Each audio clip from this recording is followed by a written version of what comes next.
Waa'ee subconscious mind keenya ilaalaa jirra.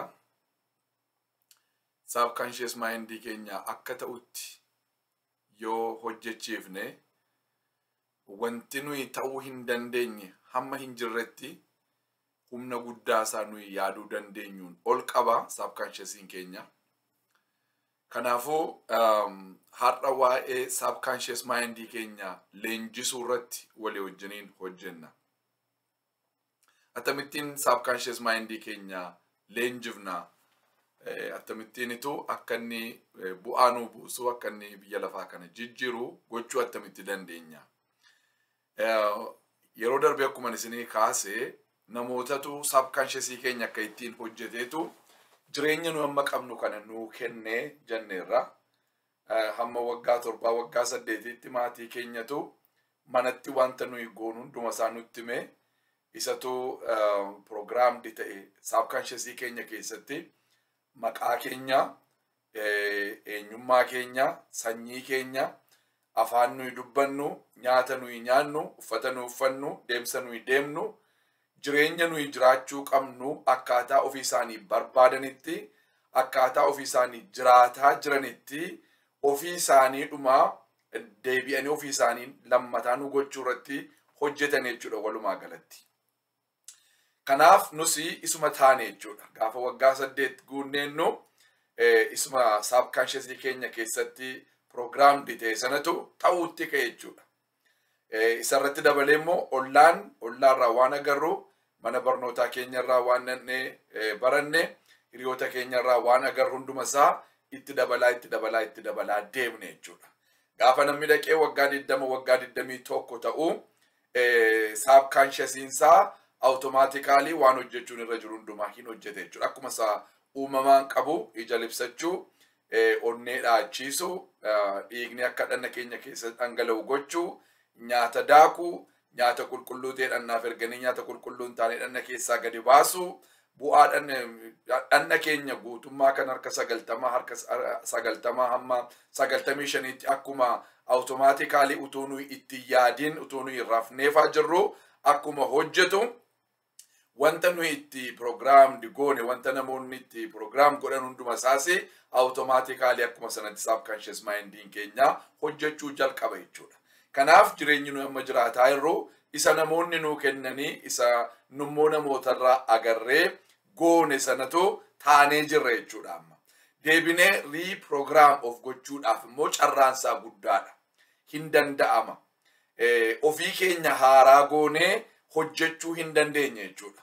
Waan ta'uu barbaannu, waan biyya lafaa kanarratti fiduu barbaannu, waan arguu barbaannu, waan qabaachuu barbaannu, jireenya keessatti akka inni ta'u sana waan hawwinu sana isa subconscious mind keenya irratti reprogram godhuudhaan yookaan immoo isa kanaan dura itti naqamee jiru itti fe'amee jiru sana keessaa haquudhaan keessaa balleessuudhaan haaraa isa ofii keenya barbaannu sana addunyaa haaraa ofii keenya uummachuudhaa fi sammuu keenya yookaan subconscious keenya deebinee reprogramii gochuun hin danda'ama jechuudha.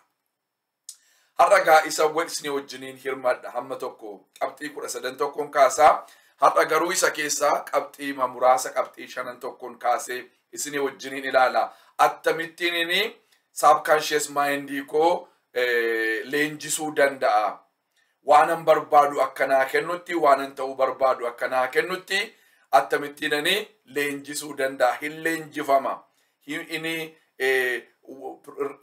deebinee program godhuu dandeenya. Akkuma kompiitara keenya keessaa software isa hin barbaanne sana delete goone software barbaannu immoo akkuma install itti goonu yookaan upload akkuma itti goonu subconscious keenyas akkuma kana. Kompiitarri keenya iyyuu sammuu namaarraati kan inni hojjetame.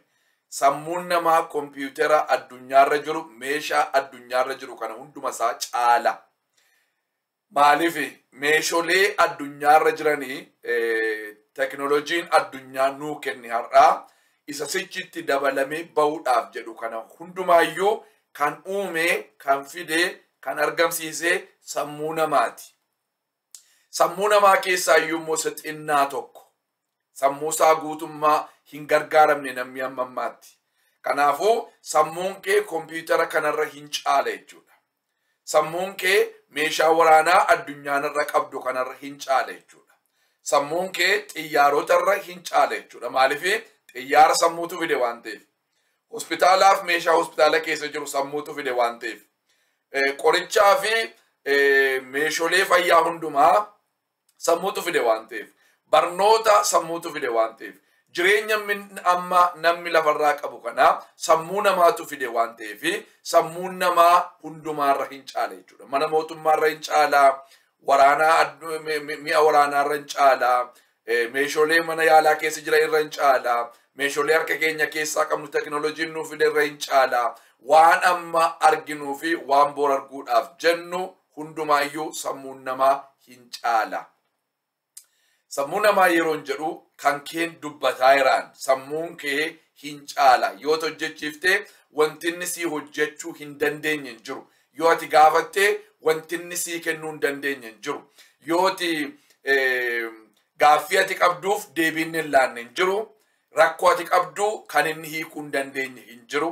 Jireenya kee gara ati barbaaddetti leenjisuu, gara ati barbaaddetti fooyyessuu hin danda'a yoo ati irratti hojjette. Kanaafuu consciously taane subconscious mindii keenya isa guutummaa namummaa keenya hojjetu irratti hojjechuutu immoo nurraa eegama jechuudha.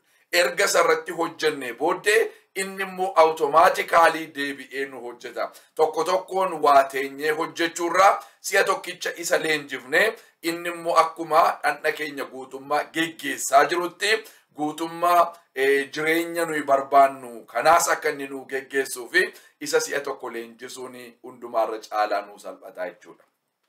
Kanaaf akkamittiin leenjifna isa jedhu qabxiin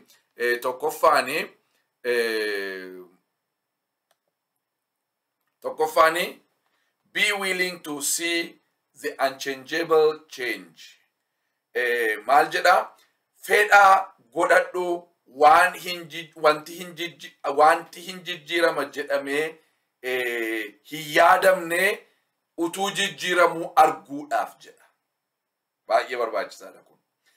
Fedhiin keenya baay'ee barbaachisaa. Yoo ati wiilingiin taatu ta'e, fedhan qabaattu yoo ta'e jijjiirama arguudhaaf jireenya kee irratti. Ofii keetii iyyuu immoo warra jijjiirama fidan ejensii jijjiiramaa, ambaasaaderii jijjiiramaa ta'uudhaaf fedha qabaachuutu sirra jira. Fedha kee irraa jalqaba. Maal fedhuutu sirra jira? Wanti addunyaa kanarratti hin jijjiirama jedhamee hin yaadamne utuu jijjiiramuu arguudhaaf fedha qabaachuutu sirra jira. Maal fa'i hin jijjiiramu jedhamee wanti yaadamu si biratti. Kun tasuma jijjiiramuu hin danda'u. Kun tasuma jijjiiramuu hin danda'u wanta jettu jireenya kee keessaa qabda. Namoonni kun jijjiiramuu hin danda'u jedhanii waan sitti man qabu. Maatiin kun jijjiiramuu hin danda'u akkasuma abaabilee irraa, akaakilee irraa kanumatu nutti darbee kana dhaallee jireenyi keenya kana uumaadhuma takka ittiin nuu kenne waan jijjiiramuu danda'u miti jedhanii namooti waan sitti man qabu. Ati immoo yaaltee ta'uu didee kun tasuma jijjiiramuu hin danda'u waan jette qabdaa jireenya keessatti.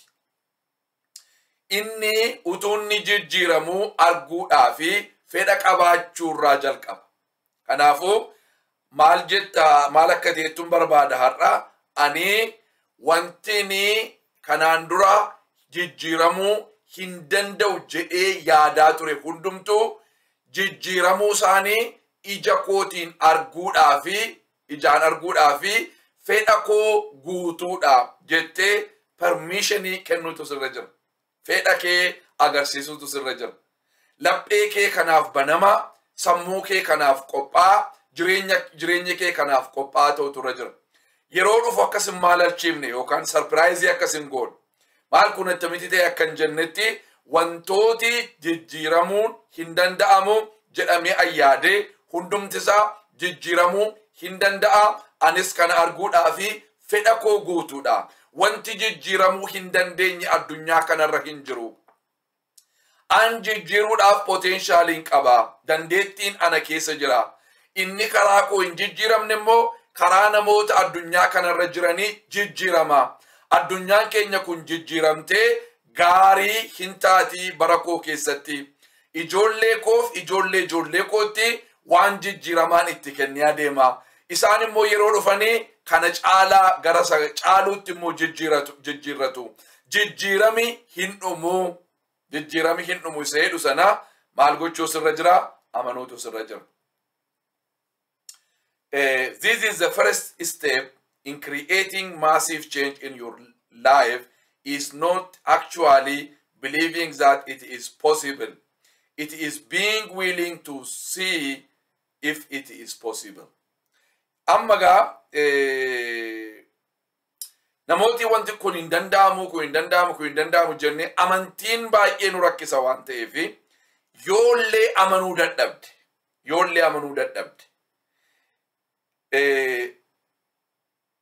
ta'uu akka ni danda'u heeyyami yookaan immoo arguu akka dandeessu.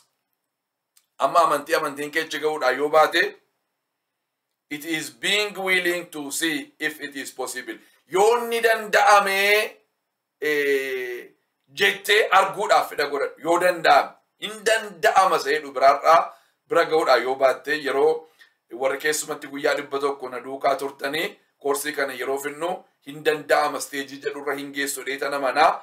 Har'a garuu hin danda'ama, wanti hundumtuu hin jijjiiramaa deema. Amma waggaan 200 har'i tokko miti, waggaan 100 dura darbee fi har'i tokko miti, waggaa 50 har'a gidduu jijjiirama guddaa jira, waggaa 10 har'a gidduu jijjiirama guddaa jira, ammaaf waggaa 10 fuuldura jiru gidduu hin agartuu jijjiirama guddaatu jira. Wanti nuyi ammatti tajaajilamnu hundisaa deebi'ee immoo booddeettafaa dadhabaa ta'etu wanta haaraa harka keenya keessatti qabaanne jechuudha. Maaliif jijjiirami dhuman qabu, jijjiiramitti fufaa deema waan ta'eef. Ati garuu jijjiiramuu wantoonni ani hin jijjiiraman jedhee kanaan dura yaadaa ture jijjiiramuu hin danda'u jetti amanuu bira yoo ga'uudhaa baatte, yoo hin jijjiiramu ta'e arguudhaaf qophaa'aadha isa jedhurraa akkati jalqabduun barbaada. Yoo jijjiiramin taate ani arguudhaaf qophaa'aadha. Qophaa'aadha seedhu qophee kee akka agarsiiftu, qophee kee hin mormu'anii jijjiiramaanii, duran dhaabadhu an jijjiiramaanii, lakkii jijjiirami hin jiru jedhee mormuu keessaa nan ba'a. Okay, jijjiiramin dhufa yoo ta'e I'm willing to see it. Yoon dhufa ta'e an arguudhaaf qophaa'aadha. Fedha kooti isa jedhu sana akkati biildii gootuun barbaada, akkati ijaarrattuun barbaada. Lapheen kee kanaaf, sammuun kee kanaaf, jireenyi kee kanaaf qophaa'a. Jijjiirami hin dhufa yoo ta'e, amma hin dhufaa bira hin geessa, hin dhufa yoo ta'e an arguudhaaf, an fudhachuudhaaf, an simachuudhaaf qophaa'aadha. Maaliif namooti baay'ee resist godhu yeroo jijjiirame dhufu.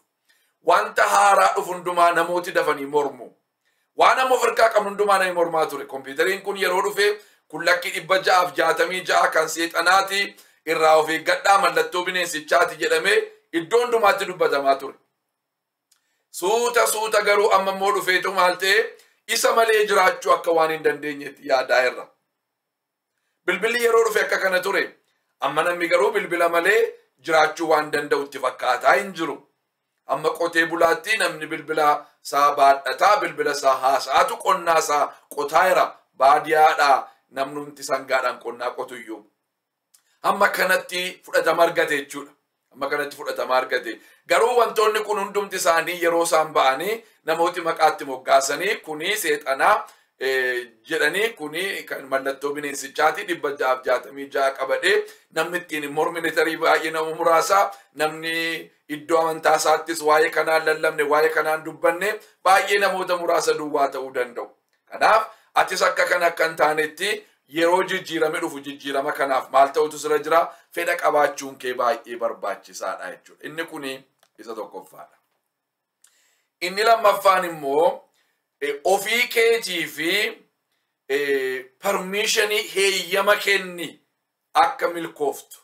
Give yourself permission to be successful. Heeyyama ofii keetii kenni akka milkooftuuf. Of ammani kaffee milkaa'ummaa sii heeyyameera jedhee heeyyamuutu narra jira ofii kootiif. Kanaaf attis maqaa kee waameetii siimala siimala milkaa'uuni kanaafuu dhaqii milkaa'ummaan kan inni qophaa'ee siifi milkaa'ummaan siimala wanti gaariin hundumtuu siimala ulfinni siimala simatamuun siimala fudhatamuun siimala jireenyi gurguddaadha jedhamee yaadamuu siimala tokkoffaan siimala geggeessaa ta'uun siimala wantoota gaggaarii yaaddan sammuu keessan keessatti kaaftanii siimala yeroo ittanii subconscious mindin keessanii waan haaraa dhaga'uu jalqabachuudha waa'ee milkaa'ummaa waa'ee fiixaan ba'umsaa waa'ee nama guddaa ta'uudha waa'ee fayyaa guutuu qabaachuu waa'ee nagaa guutuu qabaachuu waa'ee gammachuu guutuu qabaachuu waa'ee walitti dhufeenyi keenya namoota wajjin gaarii ta'uu waa'ee nama biratti fudhatamuu waa'ee nama ulfinaa ta'uudha waa'ee qabeenyaa guddaa yookaan badhaadhummaa baay'ee qabaachuudha waa'ee jijjiirama addunyaa kana irratti fiduudha isaan kana namooti milkaa'ummaa jedhanii waamu milkaa'ummaan wanta gaaf tokko nu dhandhee bira geenyee harkaan qabannutu hin taane milkaa'ummaan jireenya keenya har'aa boriiti gara waan sanaatti adeemaa jirta yoo taate inni milkaa'ummaadha kanaaf milkaa'ummaan kee waan ati amma jiraattuudha malee waan gaaf tokko jettee ati teessee eeddu miti kanaaf milkaa'ummaan har'a jireenya kee keessatti akka ta'uuf wanti gaariin tokko jireenya kee keessatti akka inni uumamuu fi heeyyama kenni jireenya keetiif subconscious keetti himi heeyyami dhanni koo kuni milkaa'ummaa qabaatu har'a milkaa'ummaa kenni har'a milkaa'ummaa fidi har'a jettee subconscious keetii hojii yoo haasoftu yookaan immoo easy salphaansaa an milkaa'eera an fiixaan ba'eera ani galma ga'eera isa kana subconscious mindii keetti himaa deemi kanaan dura hin milkoofneni naan guunnena jetteetu waa'ee rakkina keetii waa'ee waan siin taane qofa wanta taasaa turte kanaaf subconscious kee yeroo hundumaa isuma sana deddeebi'ee sii fida jechuudha maaliif isatutti irratti programmed ta'e waan ta'eef isatu irratti programmed ta'e waan ta'eef amma immoo isa jijjiirtee maal jettaa ani milkaa'eera milkaa'uufan jedhaa miti gaaf tokko nan milkaa'a miti an milkaa'eera subconscious mindin keenya yeroon beeku siniin jedheera kanaafuu an milkaa'eera jettanii akka itti himtan wantoota xixinnoo har'a qabdan milkaa'ummaa har'a qabdanii irriba keessaa ganama ka'uun milkaa'ummaadha irriba keessaa ganama ka'uun milkaa'ummaa ganama kana ka'anii aduu arguun milkaa'ummaadha kanaafuu milkaa'ummaa xixinnoo qabnu kana ofitti maatu an milkaa'eera jennee milkaa'ummaa kamiifiyyuu permissionii akka qabu yookaan nu biraa heeyyami akka kennameef akka nuu kenname ofitti muun baay'ee gaarii akka ittiin subconscious mindin keenya leenjifamaatu adeema jechuudha. Inni sadaffaan sodaa namooti garagaraa sitti naqan akka ati mamtu isa saansi godhan hunduma isaa hin heeyyamin jireenya kee keessatti. Yeroo ati kaatee waan sii ta'e himattu fakkeenyaaf ani naqadheeraa fuudhuudhaafan jedha namani bara koo guutuu wajjin jiraadhu argadheera jettee yeroo ati haasoftu namooti gaa'illa isaanii keessatti milkaa'ummaa argatanii sii gammadu oo bakka kana bira geessee baay'ee sii gammadeera congratulations siin jedhu namooti gaa'ila keessatti hin milkoofne immoo utuu kophaa kee leexaa taatee jireenya kee dhandhamtee sii wayyaa gaa'ila jechuun baay'ee ulfaataadhaa rakkisaadhaa gidiraadhaan dhiphinaan guutuudha akka bakkee teessee yaaddu miti jechuu danda'u amma gaa sababii isaanii hin taanee fi akka waan siifis hin taaneetti maal sitti naqu sodaa sitti naqu kanaafuu sodaa namoota hin milkoofne sodaa namoota hin taaneefiitiini jireenyi kee akka hin hidhamnetti isa jireenya kee keessa akka inni seenuuf hin heeyyamin balbala kee cufadhu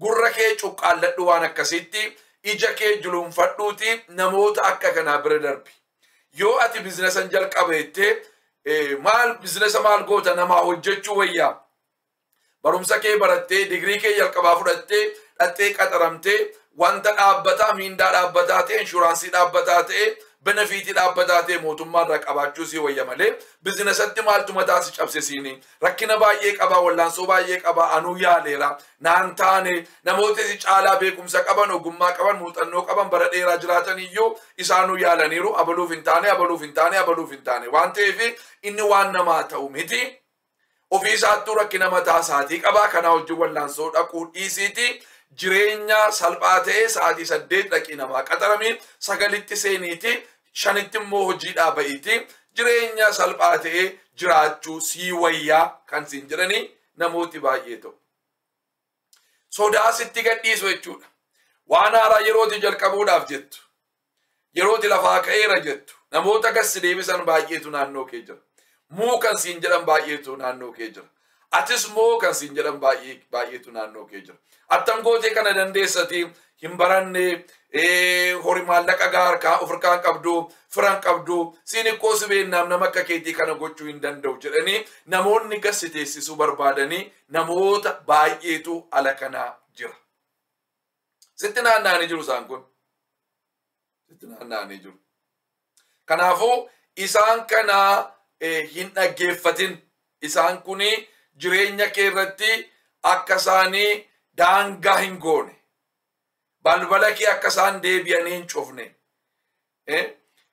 excitement ati ittiin kaate akka isaan hin qabbaneessine balbala kee cufachuun baay'ee barbaachisaadha akka kanattiin sammuu kee leenjisuu dandeessa inni arfaffaani surround yourself with positive reinforcement naannoo kee namoota positive ta'aniini of guutuu ofitti naannessu wantoota negative ta'anii hamma dandeessetti ofirraa fageessuun gaarii subconscious mind kee leenjisuu barbaadda yoo ta'e maaliif inni waan ati dhageessu kanaa waan ati argitu kana hunduma isaa fudhata waan ta'eef iddoo informationiin hundumtuu itti kuufamu waan ta'eef iddoo informationiin hundumtuu itti kuufamuudha conscious keenya keessatti informationiin hin kuufamu subconscious mind keenya keessatti informationiin kuufama waan ta'eef wanta ati dhageessu hundumtuu wanta ati argitu hundumtuu gara subconscious mind keetii waan naquufi negative ati dhageessu hundumtuu achi dhaqa waan ta'eef wantoota negative ta'an hundumaarraa of fageessiiti wantoota positive ta'aniin positive ta'an ofitti naannessi kitaabota ati dubbiftu yoo ta'e viidiyoon ati dhaggeeffattu yoo ta'e hiriyoonni kee yoo ta'an wantoonni ati naannoo keetii qabdu hundumtuu wanta positive ta'utu irra jira kanaaf waan ganamaa yeroo irriba kee keessaa kaatu wanta ati meditate gootu waan positive ta'utu irra jira uumaa kee galateeffachuu galata kennuu fi kadhata caalaa kadhati yeroo baay'ee wanta nuun taaneedha galati garuu waan ta'eedha galata wanti nu ittiin galateeffannu waan baay'eetu ala kana jira wanti nu ittiin galateeffannu ala kanatu naannoo keenya baay'eetu jira bilbila keerra yoo barbaadde congratulations kan siin jedhu irra kaachuu dandeessa galee yeroo namni sii bilbilu sagaleen bilbilaan jira miti congratulations akka inni siin jedhu gochuu hin dandeessan wantata gartuu wantati qaqqabattu wantati dhageessu hundumtuu waan positiviitti sii kennu yookaan positivii akka inni ta'etti yoo yaadde baay'ee gaariidha. Akkuma siin jedhe wantoota ati dhaggeeffattu social media ati dhaggeeffattu TV ati dhaggeeffattu namoota irraa dhaggeeffattu wantoota positivii yoo ta'ani jireenya kee irratti dhiibbaa isaan fidanii hammanan jedhamanii negative energy baay'ee simiidha. Sheerii goota atis wajjiniin waan ta'eef yeroo positive energy namni sitti gadhiisu atis isuma sanatu energy achi dhufe sanatu receive goota deebifteesuma release goota yeroo negative innufus impact irratti qabaata atis negative energy release goota negative energy gara sanaa dhufus receive goota waan ta'eef jireenya kee keessa jiru wantoota negative ta'an irratti dabaleetu jireenya kee miidhaa waan deemuuf sammuun kee wantoota positive ta'aniin akka isaan guutaman gochuu irratti hojjechuun kee baay'ee barbaachisaadha. Inni shanaffaa fi an viidiyoo kanarratti isa dhumaa godhee fudhadhu speak your success as a present fact not a future plan. Baay'ee barbaachisaadha kun. Yeroo hundumaa milkaa'ummaa kee akka wanta ammanni ta'ee jiruutti, akka wanta ammanni ta'ee jiruutti dubbadhu malee akka wanta gana yookaan sichi kana booddee ta'uudhaaf jedhutti akka wanta pilaanii ta'ee jiruutti hin dubbatinii jedha. Maal godhaarti? Subconscious mindii kee leenjisaarti. Subconscious mindiin kee maalin beeku? Kaleessan beeku, har'an beeku, borin beeku, yeroon beeku. Kanaafuu ati maayinni wanta barbaaddu sanaa akka wanta amma sii ta'ee jiruutti harka kee keessaa qabduutti yaadu, akka sanatti dubbachuu, akka sanatti miira waan sanaa qabaachuu, fiilingii isaa, immooshinii isaa qabaachuu jira jennee amanuutu nurraa eegama. Akka kanatti immoo sagalee keenya ol kaafnee dubbachuu. Fakkeenyuma isin fudhadhaa. Konkolaataa barbaaddan sanaa konkolaataa sana amma waan akka qabdaniitti. Si dhukkubaa jira yoo ta'e waa'ee dhukkubbii sitti dhaga'amaa jiruutu hin taane an fayyeeraa.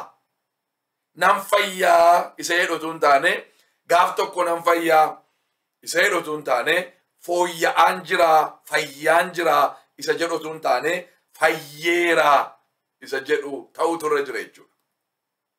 Akka wanta sichi ta'utti hin yaadin. Amma kampanii keessaa hojjechuu barbaaddu, CEO ta'ee taatee hojjechuu barbaadda. Har'a garuu namuma mana qulleessitu fa'aa yoo taate an CEO kampanii akkasiiti jettee yaaduu sirra jechuudha. Kampanii banuu barbaaddu sana immoo bizinesa jalqabuu barbaaddu an bizinesa akkasiin oonii godhaa. Bizinesa akkasiin qaba'anii. Mana keessa jiraachuu barbaaddu sana mana akkasiin qaba'anii. Nagaa qabaachuu barbaaddu sana nagaadhaanii. Nagaan koo guutuudha. Gammachuun koo guutuudha, gammadaadhaani. Isaan kuni isa kan maaliif akka gootaati? Subconscious mindiin kee kanan beeku waan ta'eef amma rejectii godha. Kana miti dhugaa siin jedha, kana miti hin beeku siin jedha. Kanaaf consciousii taatee itti musirra dhastati. Consciousii taatee itti deemuu qabda. Maaliif kana goota? Isa kanarratti pirogiraamii godhaa jirta jechuudha. Sooftiweerii haaraatti galchaa jirta. Sooftiweerii an milkaa'eeraa. Ani badhaadheera, mileeneriidha, an bileeneriidha, an CEOdha, an kampanii mataa kootiin qaba. Wantoota qabaachuu barbaadu sana, wanta taate san ta'uu barbaadu sana akka waan taateetti yeroo dubbachaa deemtu ati pirogiraamii godhaa jirta. Pirogiraamii godhaa waan jirtuu fi isa deebisee sii kenna jechuudha. Akkuma daftee pirogiraamiingii isaa sana fixxetti ji'a tokkotti ta'u, ji'a lamatti ta'u, ji'a ja'atti ta'u, waggaa tokkotti ta'u isa deebisee sii kenna jechuudha. Yeroo sana jireenya kee irratti inni ta'etu argita. Kitaabni qulqullaa'anii waan kadhattanii akka waan argattaniitti yoo fudhattanii yookaan yoo lakkooftanii isinii ta'a jira. Waan kadhattanii akka wanta argattaniitti, akka wanta fudhattaniitti, already fudhattanii yoo lakkooftan 1, 2, 3, 4, 5 jennee kan nuyi lakkaa'uu dandeenyu waan harka keenya keessa jirudha. Ja'an jiru taanaan ja'a lakkaa'uu hin dandeenyu, 5 geenyee dhaabanne jechuudha. Lakkaa yeroo jedhu wantichi harka keenya keessa jira jechuudha. Kanaafuu wanta gara fuulduraatti hin ta'a jennee yaannu sana akka wanta ammanni ta'ee jirutti dubbachuun keenya baay'ee barbaachisaa. Isaan kana shananii practice godhaadha. Isaan kana shanan keessa deddeebitanii akka isinii ilaaltanii barbaada. Viidiyoo gosa kanaa asuma irratti dhaaba.